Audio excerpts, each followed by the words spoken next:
নমস্কার বন্ধুরা, cook with dishes ফ্যামিলিতে সবাইকে জানাই স্বাগত।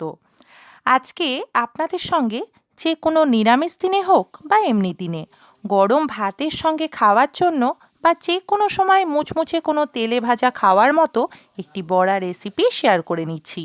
আমাদের আজকের রেসিপি বকফুলের বড়া। রেসিপিটি খেতে হয় দারুণ। তাহলে দেরি না করে দেখে নেওয়া যাক রেসিপিটি আমি কিভাবে বানিয়ে নিয়েছি। এখানে আমরা কিছু বকফুল নিয়েছি। বকফুলটা ধুয়ে ভালো করে ধরিয়ে নিয়েছিলাম। এবারে বকফুলটা ছাড়িয়ে নেব। বকফুলটা ছাড়িয়ে নিচ্ছি। বকফুলের ভেতরে দেখুন এইরকম একটা ডাঁটি মতো থাকে, ওইটা ছাড়িয়ে নিচ্ছি।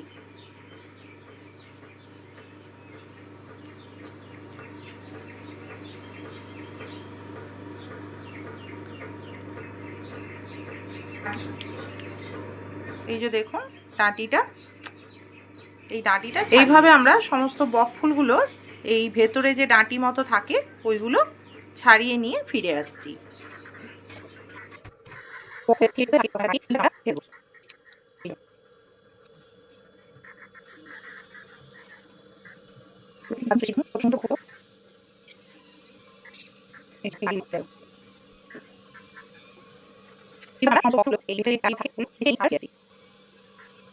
দেখুন বন্ধুরা, সব কটা বকফুলের এই ডাঁটিগুলো ছাড়িয়ে নেওয়া হয়ে গেছে। এইভাবে সব ডাঁটিগুলো ছাড়িয়ে নিয়েছি। এবারে ফুলগুলো আরও একবার একটু পরিষ্কার জলে ধুয়ে নেব। এই ডাঁটিগুলো কিন্তু ফেলিনি, কারণ এই ডাঁটিগুলো থাকলে যখন বেসনে ডোবাবো তখন সুবিধা হবে বেসন থেকে ডুবিয়ে তেলে দিতে। এগুলো একটু ভালো জলে ধুয়ে নিয়ে আবার ফিরে আসি। বন্ধুরা, বকফুলগুলো একটু পরিষ্কার জলে ধুয়ে জল ঝরতে রেখে দিয়েছি। যতক্ষণে বকফুলের জলটা ঝরছে ততক্ষণে আমরা বেসনটা গুলে নেব। বেসনের একটা ব্যাটার তৈরি করে নেব। এখানে আমরা একটি বাটি নিয়ে নিয়েছি, আপনারা মিক্সিং বলও নিয়ে নিতে পারেন। এবারে আমরা বেসন নিয়ে নিচ্ছি। এখানে আমরা 1 কাপ পরিমাণে বেসন নিয়ে নিলাম। আমরা পরিমাণ মতো কিছুটা নুন দিয়ে দিচ্ছি, পরিমাণে কিছুটা হলুদ গুঁড়ো দিয়ে দিচ্ছি, কিছুটা পরিমাণে জিরে গুঁড়ো দিয়ে দিচ্ছি, সামান্য পরিমাণে কিছুটা লঙ্কা গুঁড়ো দিয়ে দিলাম। ঝালটা অবশ্যই আপনাদের স্বাদ অনুযায়ী দেবেন। সামান্য পরিমাণে কিছুটা আদা বাটা দিয়ে দিলাম, সামান্য পরিমাণে কিছুটা কালো জিরে দিয়ে দিচ্ছি। এবারে সমস্ত উপকরণগুলো একটু হাতের সাহায্যে ভালো করে মিশিয়ে নিচ্ছি।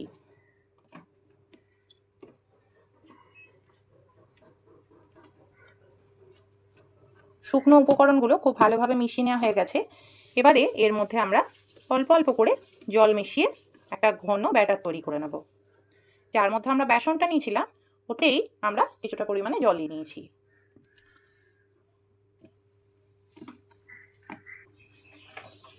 দেখুন বন্ধুরা, একটা ঘন ব্যাটার তৈরি করে নিয়েছি।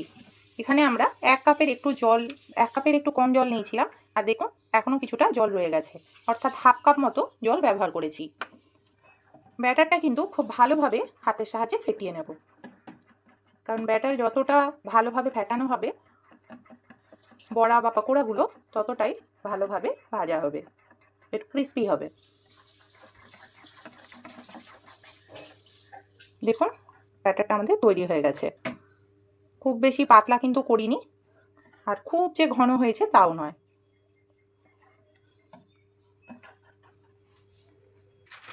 ব্যাটারটা তৈরি হয়ে গেছে। এবারে আমরা গ্যাসটা জ্বালিয়ে নিলাম এবং কড়াটা বসিয়ে নিলাম। কড়াতে এবারে পরিমাণ মতো কিছুটা সর্ষের তেল দিয়ে দিচ্ছি। তেলটা গরম হয়ে গেছে। এবার একটু গরম তেল ব্যাটারের মধ্যে দিয়ে দিচ্ছি, এতে পকোড়া বা বড়াটা একটু বেশি মুচমুচে হয়। দেখুন বন্ধুরা, তেলটা খুব ভালোভাবে ব্যাটারের সঙ্গে মিশিয়ে নিয়েছি।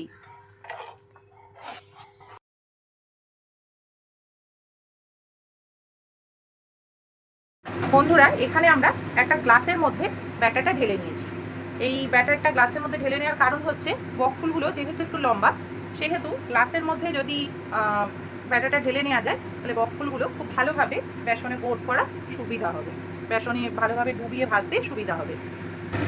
দেখুন বন্ধুরা, এবারে একটা বকফুল নিয়ে নিয়েছি। দেখুন একটা বকফুল নিয়ে নিয়েছি। বকফুলটা কতটা সুন্দরভাবে বেসনে ডোবানো গেল।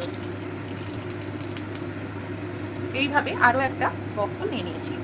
এইভাবে আমরা বকফুলগুলো বেসনে ডুবিয়ে তেলে দিয়ে দেব।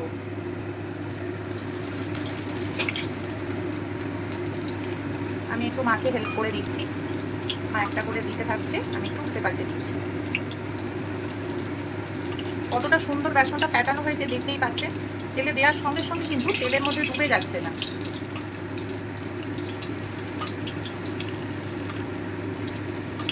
আর বকফুলগুলোতে খুব ভালোভাবে বেসনটা গায়ে লেগে যাচ্ছে দেখতেই পাচ্ছেন।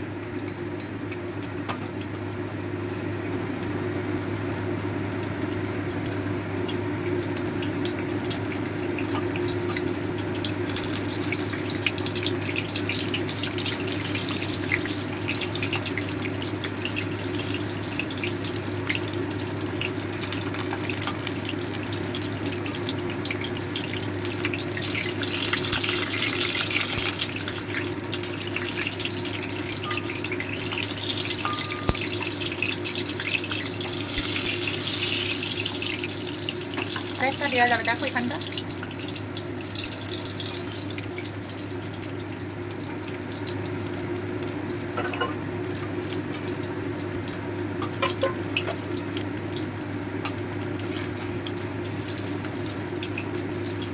এক পিস লাল করে ভেজে নেওয়া হয়ে গেছে।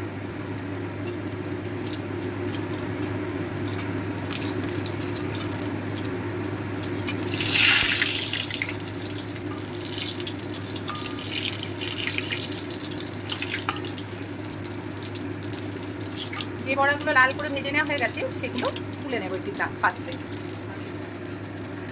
গ্লাসের মধ্যে বেসনের ব্যাটার ঢেলে নিয়ে তার মধ্যে বকফুলগুলো ডুবিয়ে ভাজছি বলে দেখুন বেসন কিন্তু চারিদিকে ছড়িয়েও যাচ্ছে না। যে বড়াগুলো ভাজা হয়ে গেছে সেগুলো একটি পাত্রে তুলে নিচ্ছি। দেখুন বন্ধুরা, বড়াগুলো কত সুন্দর ফুলকো ফুলকো ভাবে ভাজা হয়েছে দেখতেই পাচ্ছেন, সুন্দর মুচমুচেও হয়েছে। বাকি বড়াগুলো লাল করে ভেজে নেব।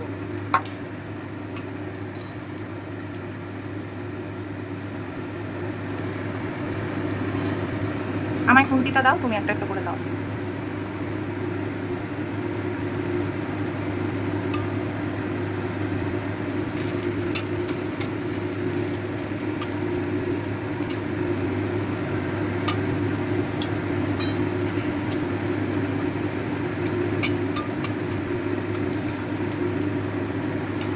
একটু দাঁড়াও, এগুলো ভাজা হয়ে গেছে।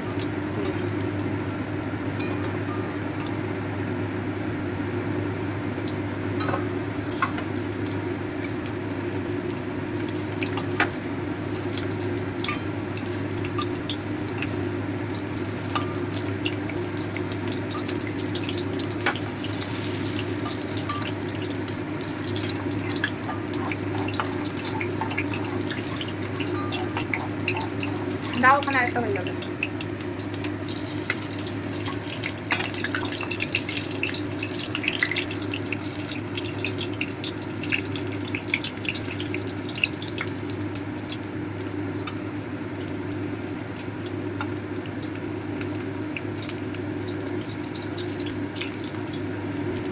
এইভাবে আমরা সমস্ত বড়াগুলো ভেজে তারপরে ফিরে আসি। দেখুন বন্ধুরা, সমস্ত বকফুলের বড়া বা পাকোড়া তৈরি করে নেওয়া হয়ে গেছে।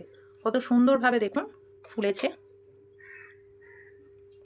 এগুলো এবার আমরা একটি প্লেটে তুলে নেব, সুন্দর করে সাজিয়ে নেব।